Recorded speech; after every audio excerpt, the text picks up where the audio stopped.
क्या ज़रार महक के वापस आ जाने के बाद फरियाल से अपनी मंगनी तोड़ देगा और क्या महक ज़रार को उसकी माँ की हकीकत बता देगी। ज़ीनिया शहराम को उसके घर वालों से दूर करके बहुत खुश हो रही है, लेकिन शहराम जब से ज़ीनिया के साथ अलग घर में शिफ्ट हुआ है उसे एक पल भी चैन नहीं आ रहा। उसे रह रह कर अपनी माँ और बहन याद आ रही हैं। ज़रार की बर्थडे से वापसी पर शहराम खामोशी से गाड़ी चला रहा था कि तभी ज़ीनिया शहराम को कहती है, शहराम क्या कोई बात हुई है, आप इतने चुप क्यों हैं? जिस पर शहराम कहता है, नहीं ज़ीनिया कोई बात नहीं, बस मेरी तबीयत ठीक नहीं है।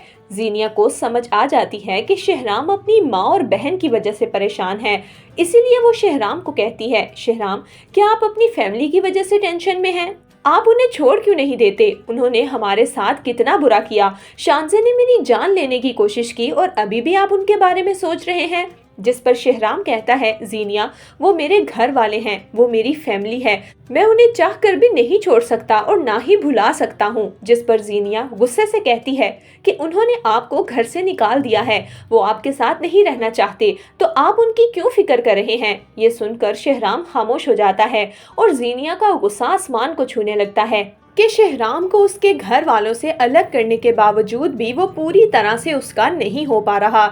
जबकि दूसरी तरफ महक और ज़रार की लव स्टोरी एक बार फिर से शुरू होने वाली है। महक की दोस्त उसे मिलती है तो महक अपनी दोस्त को कहती है कि तुम नहीं समझ सकती कि मैंने अब्रॉड में अपना एक एक लम्हा कैसे गुजारा है। ज़रार के बगैर तो मैंने कभी जिंदगी का तसव्वुर भी नहीं किया था, और अब जब मैं अकेली बिना ज़रार के वहाँ पर रही तो मुझे इस बात का एहसास हुआ कि मैं उससे कितनी मोहब्बत करती हूँ। मैं सोच रही हूँ कि मैं ज़रार से बात करूँ, उसे सब सच बताऊँ कि किस तरह उसकी मॉम ने आकर मेरे घर वालों की बेइज्जती की थी। जिस पर महक की दोस्त उसे समझाती है और कहती है कि महक अब सोच समझ कर कदम उठाना, क्योंकि ज़रार अब तुम्हारा नहीं रहा, उसने फरियाल से मंगनी कर ली है, वो उसकी कज़न है। ये सुनकर महक की आंखों से आंसू निकल आते हैं।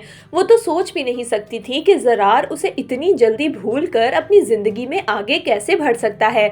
महक हॉस्पिटल से अपने कुछ ज़रूरी डॉक्यूमेंट्स लेने के लिए आती है, तभी ज़रार भी वहाँ पर आ जाता है और वो महक के पास आकर कहता है, महक आखिरकार तुम वापस आ ही गई। महक सुनकर डर जाती है और ज़रार को कहती है कि मुझे तुमसे कोई बात नहीं करनी, लेकिन ज़रार महक को कहता है कि मुझे तुमसे बात करनी है और तमाम वजाहतें सुननी हैं जिसकी बिना पर तुम मुझे छोड़ कर गई। महक अब फैसला कर लेती है कि वो ज़रार को सब सच बता देगी। महक ज़रार को कहती है कि तुम्हारी मॉम ने आकर मुझे पहले ही बता दिया था कि तुम्हारा और फरियाल का चक्कर है और तुम सिर्फ मेरे साथ टाइम पास कर रहे हो, तो मैं फिर तुम्हारे रास्ते से हट गई ताकि तुम आराम से फरियाल के साथ ज़िंदगी गुजार सको, और अब देखो तुम्हारी मंगनी भी हो गई है और तुम कितने खुश हो। ये सुनकर ज़रार के पैरों के नीचे से तो ज़मीन ही निकल जाती है।